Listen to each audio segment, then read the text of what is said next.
Bienvenue dans Prière Inspirée. Je vais vous partager deux témoignages avant de commencer. Dieu est grand. J'ai commencé mon jeûne et prière concernant les divers sujets que je vous ai partagés. Et j'ai fait une prière dirigée par le Saint-Esprit. J'ai commencé à déclarer que je vivais enfin, que j'étais redevenu moi-même après tant d'années, et tout cela en pleurant de joie. Puis j'ai eu une succession de fous rires, de grands fous rires. J'étais à genoux et je me suis assise par terre tellement je riais, comme si je discutais avec une amie. Cela a duré un bon moment, je n'arrivais plus à m'arrêter de rire et aux éclats. Après cela, j'ai remercié le Seigneur d'être enfin redevenu moi-même. Je me sens tellement libre et heureuse d'un coup. Je vois combien Dieu est vraiment merveilleux. Que Dieu vous bénisse abondamment. Dieu nous fortifie et Dieu nous remplit de sa joie dans des temps de souffrance. Et il y a eu des moments, des temps dans l'Église où Dieu a visité l'Église par des temps de joie, des temps de rire. Et c'est quelque chose de divin. On ne fabrique pas ces choses, simplement on les vit. On vit ces choses-là. Parfois, il y a des gens qui sont dans des dépressions, dans des difficultés, dans la souffrance. Et c'est le sujet de notre semaine sur la souffrance et comment être fort et radical dans la souffrance. Parfois, nous passons par des temps de difficulté, des temps de souffrance. Et comme cette sœur, le Saint-Esprit peut nous visiter par sa joie et nous pouvons être tellement débordants de joie que nous allons rire, que nous allons rire, que nous allons rire. Et ce sera plus que quelque chose de naturel. C'est vraiment la joie du Seigneur, cette joie qui est notre force. C'est divin. Et si on est fermé à ces choses-là, malheureusement, on ne pourra pas les vivre, on ne pourra pas les goûter. Mais si on est ouvert, tout simplement, le Seigneur fait ce qu'il veut. Si tu veux me remplir de ta joie, je suis disponible. Remplis-moi de ta joie. Et certainement aujourd'hui, quelqu'un va vivre quelque chose dans la joie du Seigneur. Une autre personne qui écrit « Je vous remercie pour l'œuvre que vous accomplissez. À travers Prière Inspirée, le Seigneur s'est révélé à moi. Je passe depuis un moment par des épreuves terribles, mais depuis que je vous suis, je ne suis plus la même. C'est même comme si j'avais aucun problème actuellement. Vraiment, gloire à Dieu, car il est présent avec moi, il me parle, il me guide et je me sens déjà délivré. » C'est le sujet de cette semaine, comment on peut être dans des souffrances, des difficultés et faire comme si ces choses n'existaient pas. Dieu est tellement glorieux, il est tellement puissant et il est capable de nous amener dans ces hauteurs spirituelles où on est en train de dominer sur les circonstances, on est en train de dominer sur les épreuves. Aujourd'hui, Dieu a une portion pour vous, il a une provision pour vous, il a une bénédiction pour vous. Je voudrais vous partager par rapport aux souffrances de Jérémie, du prophète Jérémie. Dans Jérémie au chapitre 1, au verset 17 à 19, Dieu va lui parler et il lui dit « Toi, saint terrain, lève-toi et dis-leur tout ce que je t'ordonnerai. Ne tremble pas en leur présence, de peur que je ne te fasse trembler devant eux. » Ça veut dire ne sois pas intimidé par eux, parce que si tu es intimidé par eux, c'est comme si j'enlevais ma main sur toi. « Voici, je t'établis en ce jour sur tout le pays comme une ville forte, une colonne de fer et un mur d'airain contre les rois de Juda, contre ses chefs, contre ses sacrificateurs et contre tout le peuple du pays. Ils te feront la guerre, mais ils ne te vaincront pas, car je suis avec toi pour te délivrer, dit l'Éternel. » Oh, les gens regardent les prophètes de l'Ancien Testament et disent « J'aurais tellement aimé pouvoir prophétiser, comme j'aurais tellement pouvoir vivre ce qu'ils vivaient. » Mais certainement, vous ne voulez pas vivre ce qu'ils ont vécu. Ils ont vécu des difficultés tellement fortes, tellement grandes, que parfois ils ont demandé la mort à Dieu, tellement ces difficultés étaient grandes. Et Dieu lui demande de se fortifier. Dieu lui dit, tu diras tout ce que je t'ordonnerai. Et Dieu lui donne comme image, Dieu l'établit comme une ville forte, comme une tour, une colonne de fer, comme un mur d'airain, devant tout le peuple. Imaginez-vous que vous soyez contre tout le peuple et vous êtes seul, non pas seul, mais avec Dieu. Mais dans le naturel, vous êtes bien seul. Et c'était l'appel du prophète Jérémie. Dieu l'avait appelé contre tout le peuple, contre tout le pays. Et aujourd'hui, je dois dire que dans beaucoup d'églises, on n'est plus en train de former des disciples. On est en train de former, excusez-moi l'expression, mais des sots. Un sot, c'est un idiot. C'est quelqu'un qui n'a pas été préparé, quelqu'un qui est envoyé en guerre et on lui dit qu'il va aller dans un parc d'attractions. Alors que ce n'est pas du tout un parc d'attractions. Et on forme aujourd'hui non pas des disciples, mais des sots à coups de paroles, de bénédiction, entre guillemets, en disant « il ne vous arrivera rien de mal, paix, paix et paix ». Et c'est ce qui se passait dans l'Ancien Testament. Les faux prophètes étaient là, ils disaient paix, paix et paix. Il ne vous arrivera rien de mal. Et c'est là qu'il y avait un roi qui venait comme le roi de Nebuchadnezzar et qui les prenait tous, il violait les femmes, il tuait les enfants et c'était la catastrophe. Et les faux prophètes avaient dit paix, paix et paix. Ils n'avaient pas été bien préparés. S'ils avaient été bien préparés par un vrai prophète de Dieu, comme le prophète Jérémie l'était, comme il préparait le peuple, préparez-vous pour le combat, dit le Seigneur. Préparez-vous car je serai avec vous. Alors le peuple se serait préparé, ils auraient mis leur confiance en Dieu et ils auraient été prêts le jour du carnage. Mais ils n'étaient pas prêts. Alors il y a eu tellement de difficultés. Et on arrive aujourd'hui à ces temps et croyez-moi, j'y pensais avant de faire cette émission, je ne voudrais pas que vous puissiez penser que je pense à un pasteur particulier. Quand je donne certains exemples parfois et quand je dis qu'on forme aujourd'hui non pas des disciples mais des sceaux, je ne pense pas à une église en particulier ou à un pasteur en particulier. Je laisse simplement s'exprimer ce que le Saint-Esprit dit à travers moi. Je ne connais pas votre pasteur certainement. Mais Dieu aujourd'hui nous montre qu'il y a une réalité dans l'église, c'est qu'on forme de moins en moins des disciples parce qu'on a de moins en moins le véritable message. Un message qui nous dit c'est par beaucoup de tribulations qu'il nous faut entrer dans le royaume de Dieu. Et les gens, quand ils se sentent, comme si on les avait trompés. Ils se sentent trompés. Et ils disent à Dieu, mais pourquoi nous a-t-il menti? Et c'est comme ça qu'on a des gens qui abandonnent le Seigneur à la moindre tribulation, à la moindre épreuve, parce qu'on leur a dit, vous n'aurez pas d'épreuve, vous n'aurez pas de tribulation. Dans Jérémie au chapitre 2 et au verset 13 à 24, on voit comment Dieu va parler à son peuple. Et il va dire au verset 16, « Même les fils de Noph et de Taphpanès te broutent le sommet de la tête. Cela ne t'arrive-t-il pas parce que tu as abandonné l'Éternel ton Dieu au moment même où il te conduisait dans la bonne voie ?» J'aime tellement ce passage. « Et maintenant, que fais-tu sur la route de l'Égypte pour aller boire l'eau du Nil? Que fais-tu sur la route d'Assyrie pour aller boire l'eau du fleuve ?» Et en fait, on voit comment ce peuple, le peuple de Juda ici, ce peuple était là et ils ont abandonné Dieu. Ils se sont fait des idoles, ils ont suivi des idoles, ils se sont prostitués spirituellement et même dans le naturel. Et à cause de cela, ils ont vécu toutes sortes de malédictions parce qu'ils se sont maudits eux-mêmes, ils sont entrés dans un terrain de malédiction. Et il y a parfois des souffrances dans nos vies qui ne sont pas là parce qu'on est en train de servir le Seigneur, mais c'est parce qu'on a abandonné justement Dieu. Parce qu'on va peut-être à l'église, mais toute la semaine, on vit n'importe comment. On fait n'importe quoi. On vit dans le péché. On fait n'importe quoi. Et c'est pour ça qu'on peut arriver dans des temps de souffrance où on est comme eux. Même les fils de Noph te broutent le sommet de la tête. On a l'impression, entre guillemets, de devenir comme des animaux. On est là et on a des telles difficultés, mais ce n'est pas les souffrances de Christ. Ce n'est pas les souffrances des apôtres. Ce n'est pas les souffrances de ceux qui marchent avec le Seigneur. Ce sont des souffrances causées par les erreurs. Et il faut savoir discerner quelle est la source de notre souffrance. Alors le prophète Jérémie, il y a eu tellement de complots qui se sont élevés contre lui. Sa vie a été marquée par des complots. Dans Jérémie au chapitre 11 et au verset 18, il dit « L'Éternel me l'a fait savoir et je l'ai su. Alors tu m'as fait voir leurs agissements. J'étais comme un agneau confiant qu'on mène à la boucherie. » Ça nous rappelle Jésus, bien sûr. « Et je ne connaissais pas les desseins, les projets qu'il méditait contre moi. Détruisons l'arbre avec son fruit, retranchons-le de la terre des vivants, et qu'on ne se souvienne plus de son nom. » Dieu l'a amené dans une perception, il a entendu ces gens parler contre lui. Et ces gens disaient, on va tuer cet homme, on va tuer ce prophète. Mais l'Éternel des armées est un juste juge, qui sonde les reins et les cœurs. Je verrai la vengeance que tu tireras d'eux, car c'est à toi que j'ai confié ma cause. Que faisait le prophète Jérémie dans l'épreuve? Que faisait-il quand Dieu lui montrait ce qui se passait derrière le rideau? Que faisait-il quand les gens complotaient contre lui? Il se confiait en Dieu. Et c'est la grande leçon pour cette semaine. C'est que nous avons besoin, dans la souffrance et dans l'épreuve, de nous confier véritablement en Dieu. Alors les gens étaient là, ils faisaient des complots, ils formaient des complots contre le prophète Jérémie. Dans Jérémie au chapitre 18, au verset 18, il est écrit « Ils ont dit, venez, méditons un projet contre Jérémie. Car la loi ne périra pas, faute de sacrificateurs, ni le conseil, faute de sages, ni la parole, faute de prophètes. Venez, frappons-le avec la langue. Ne prêtons pas attention à toutes ces paroles. Prête-moi attention éternelle. Entends la voix de mes adversaires.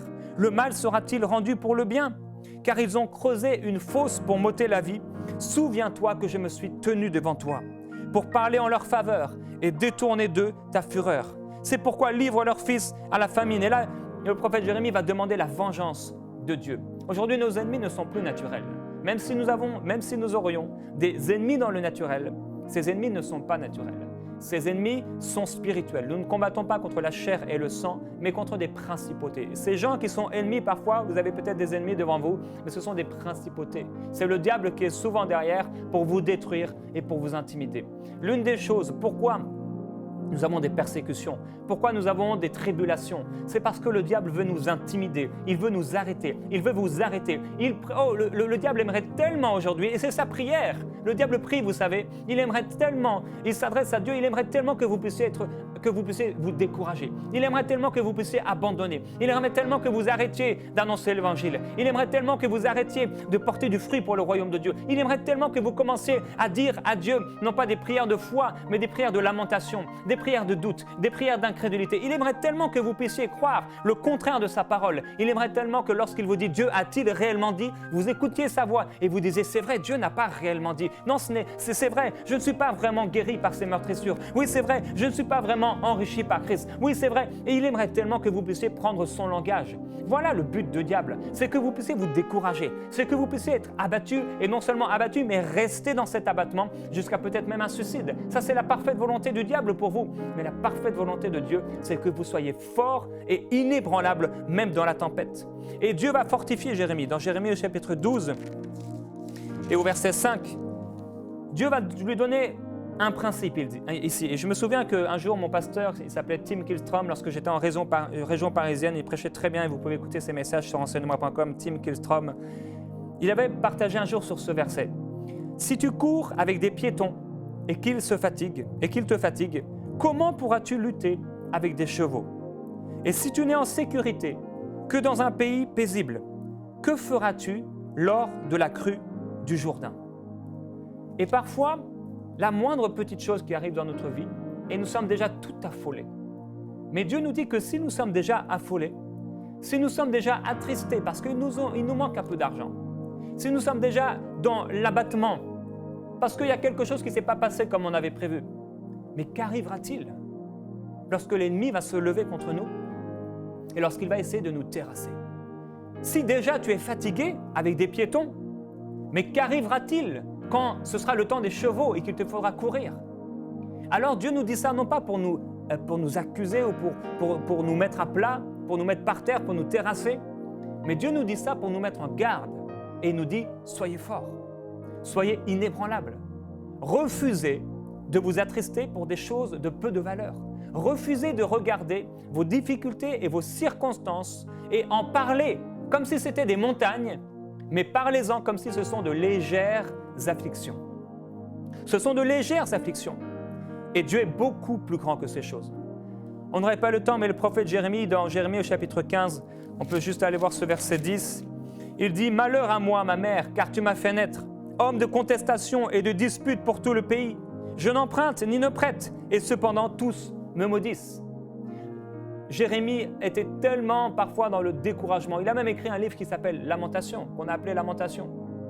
Il se lamentait par rapport à la dureté de son appel, à la dureté de son ministère. Il y avait tellement de choses difficiles. Et un jour, lorsqu'il était en train de se lamenter, vous pourrez lire ça dans Jérémie au chapitre 15, versets 15 à 21, on voit que Dieu va lui rappeler à nouveau son appel du départ, où Dieu lui avait dit « Je ferai de toi pour ce peuple une ville forte, une colonne de fer. » Dieu va l'encourager à nouveau et Dieu va lui dire « Oui, ils vont se lever contre toi, mais ils ne l'emporteront pas, car je suis avec toi pour te délivrer. » Et aujourd'hui, c'est ce que Dieu nous dit. Il est avec nous pour nous délivrer. Dieu est avec nous pour nous délivrer. Et le prophète Jérémie est resté tellement tenace. Il est resté tellement ferme. Il est resté tellement solide par rapport à son appel.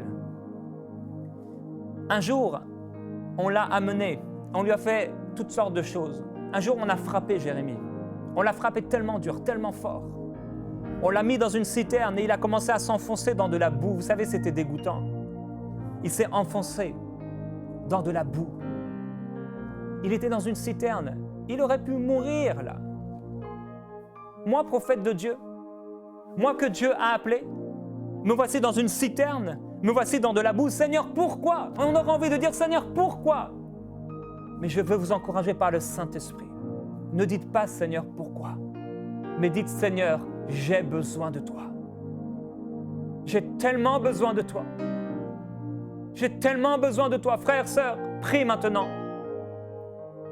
Et il est là pour écouter ta voix, pour écouter ta prière, pour écouter ton cœur. Il faut qu'une prière sorte de ton cœur.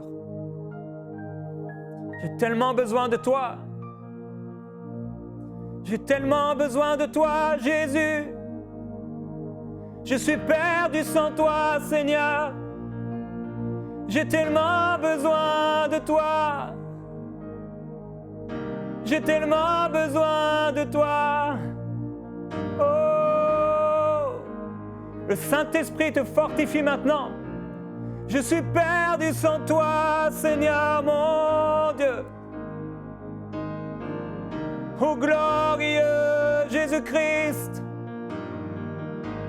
fais-moi sortir de cette citerne. Fais-moi sortir de la boue, Seigneur Jésus-Christ. Amène-moi devant cette table que tu as préparée pour moi. Fais-moi triompher avec toi.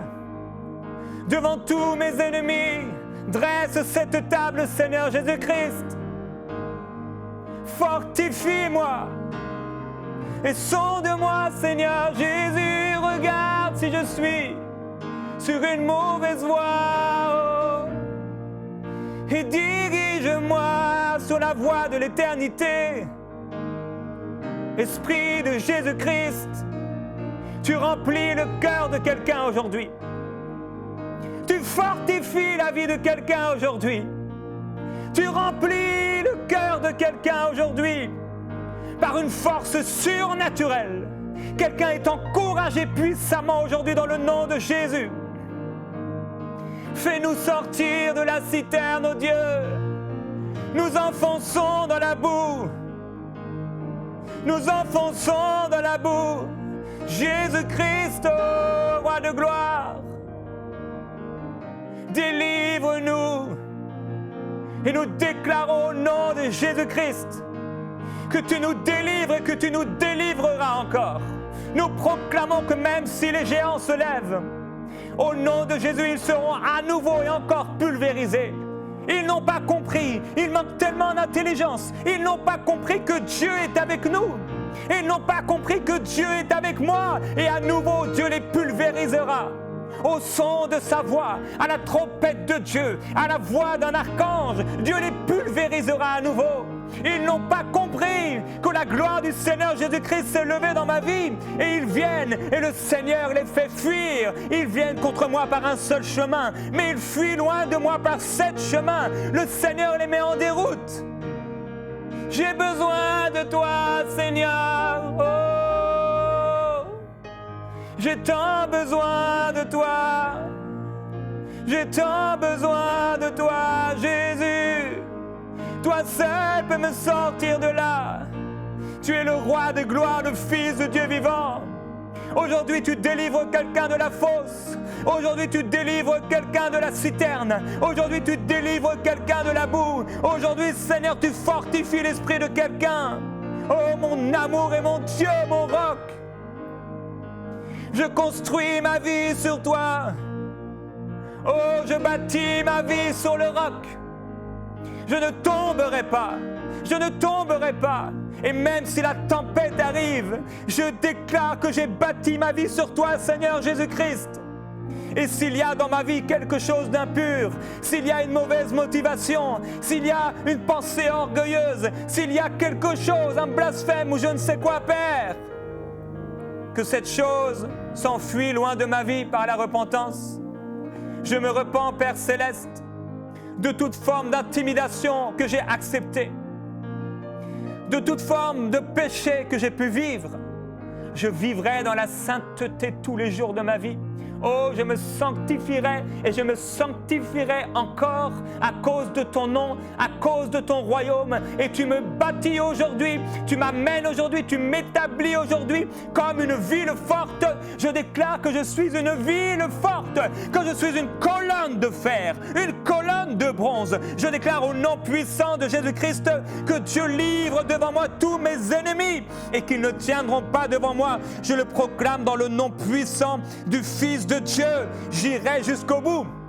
Et même comme le prophète Jérémie, même lorsqu'on me frappera, lorsqu'on essaiera de m'intimider, lorsqu'on me dira si tu parles encore, nous allons te tuer. Comme le prophète Jérémie, je continuerai à proclamer ta parole avec véracité, avec authenticité. Je parlerai ta parole, je déclarerai ce que tu mettras dans ma bouche. Oh Seigneur Jésus-Christ, rends ton peuple fort, rends ton peuple inébranlable. Je prie pour cette personne qui écoute aujourd'hui. Elle est là, elle se retrouve dans certains repas, elle se retrouve avec certaines personnes et elle a peur d'annoncer ce qui est dans son cœur, elle a peur de parler ton évangile, elle a peur de parler ta parole, elle a peur de dire qu'il faut renoncer au péché, qu'il faut renoncer à sa vie. Seigneur, nous avons parfois peur et moi-même, Seigneur, j'ai besoin de toi. Nous avons besoin de toi, merveilleux Saint-Esprit. Remplis-nous de ta gloire, remplis-nous de ta force, remplis-nous à la stature parfaite de Christ. Amène-nous dans cette stature parfaite où nous sommes en Christ et comme les prophètes de l'Ancien Testament, comme les prophètes du Nouveau Testament, nous demeurerons fermes, inébranlables et tellement forts en toi, radicaux pour toi. Merveilleux Père, nous glorifions ton nom, nous t'adorons. Nous avons besoin de toi, Seigneur Jésus. Nous avons besoin de toi, Seigneur Jésus-Christ. J'ai tellement besoin de toi, tellement besoin de toi, Seigneur, pour rester ferme, malgré les temps de doute, malgré les découragements, malgré la vision qui n'a pas l'air d'avancer. Je crie vers toi, je fais appel à toi, j'ai besoin de toi. J'ai besoin de toi, Seigneur Jésus-Christ. J'ai besoin de ta force. J'ai besoin que tu mettes tes paroles dans ma bouche. J'ai besoin, Seigneur Jésus-Christ, que tu sois à ma droite. J'ai besoin que tu sois mon soutien. J'ai besoin que tu sois ma colonne. J'ai besoin que tu sois mon appui. J'ai besoin que tu sois mon soleil. J'ai besoin que tu sois ma route. J'ai besoin que tu sois mes pieds. J'ai besoin que tu me diriges. J'ai besoin que tu me guides. J'ai besoin que tu me fasses voler, Seigneur, au-dessus des circonstances, au-dessus des difficultés. J'ai besoin que tu sois avec moi dans l'épreuve. J'ai besoin que tu sois avec moi dans la barque. J'ai besoin que tu sois avec moi, Seigneur Jésus, dans les temps que je vis. J'ai besoin de toi. J'ai besoin de toi. Je parlerai ta parole. Je refuserai de dire que ce sont des montagnes infranchissables. Je refuserai de dire que c'est une maladie incurable. Je refuserai de dire que tu ne peux pas guérir, que tu ne peux pas m'enrichir, que tu ne peux pas me fortifier. Je refuserai de croire, Seigneur Jésus-Christ, que tu vas me laisser voir la corruption, parce que non, tu ne laisseras pas tes enfants voir la corruption.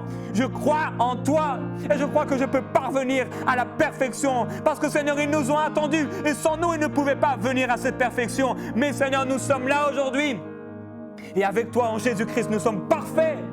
Dans l'esprit, nous sommes parfaits. Tu m'as rendu parfait dans mon esprit. Et Père, je viens devant toi humble de cœur, pauvre en esprit, tellement assoiffé de toi et, Seigneur, tellement conscient que sans toi, je ne pourrais pas réussir. Sans toi, je ne pourrais pas surmonter les obstacles. Seigneur, je n'ai pas de force en moi-même pour être plus fort que les obstacles, pour être plus fort que les hommes, pour être plus fort que les difficultés, pour être plus fort que ces choses qui sont devant moi. Non, Père Céleste, je trouve et je puiserai ma force en toi dans le Seigneur Jésus-Christ. Dans le Seigneur, mon roi, je veux prier pour toi, mon frère, ma sœur, que la gloire du Seigneur Jésus-Christ se manifeste sur toi avec puissance. Va puiser dans les profondeurs du cœur du Père. Va puiser dans les profondeurs de la parole de Dieu. Parce que la parole de Dieu dit que c'est comme ceci, à cause de la parole, que tu seras un homme ou une femme propre à toute bonne œuvre. Va puiser dans la parole de Dieu. Ne méprise pas la parole de Dieu. Elle est tellement riche. Elle est tellement riche. Elle est tellement nourrissante. Elle est tellement fortifiante. Elle est tellement encourageante. Médite la parole de Dieu. Fais-en ta nourriture. Fais-en ta nourriture, mon frère, ma sœur. Fais-en ta nourriture. Médite cette parole. Médite cette parole. Glorieux Jésus-Christ. Je t'adore, nous t'adorons. Nous sommes ton peuple. Nous sommes ton peuple. Nous sommes tes brebis, le troupeau de ton pâturage. Nous t'appartenons, nous sommes à toi. Mon amour et mon Dieu, Jésus-Christ, Roi de gloire, Fils du Dieu vivant. Personne n'est comme toi. Nous refusons de nous apitoyer sur nous-mêmes. Nous refusons de rester dans ce découragement parce que nous nous confions en toi. Je me confie en toi. Peut-être aujourd'hui vous traversez une situation difficile et vous êtes peut-être comme le peuple de Juda.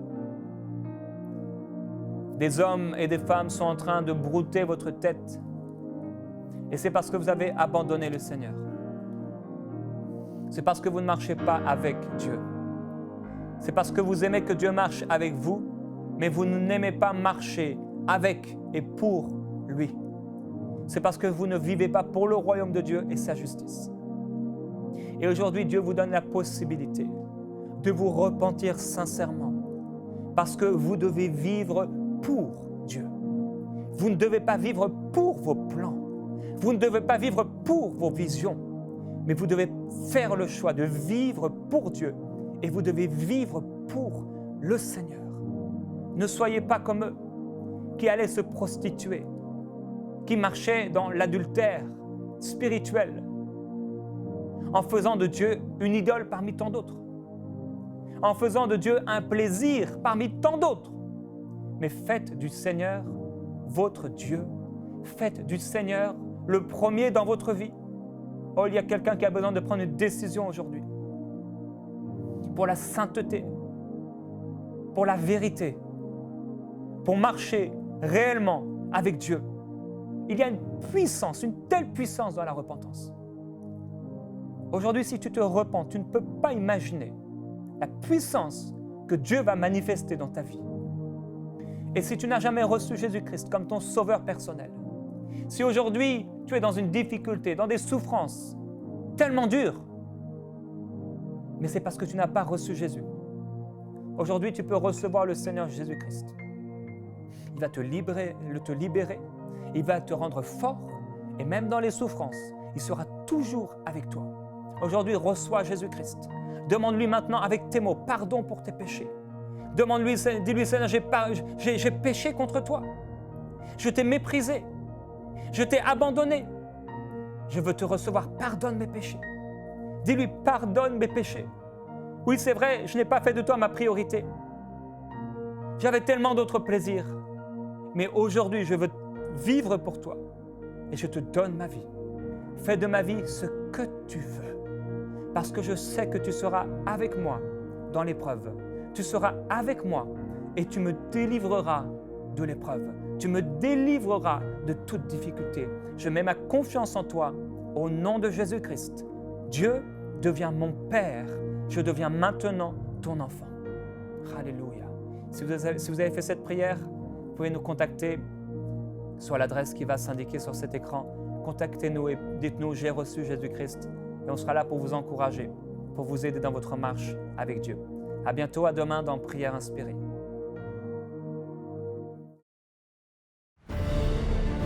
Envoyez-nous vos sujets de prière à prière@enseigne-moi.com.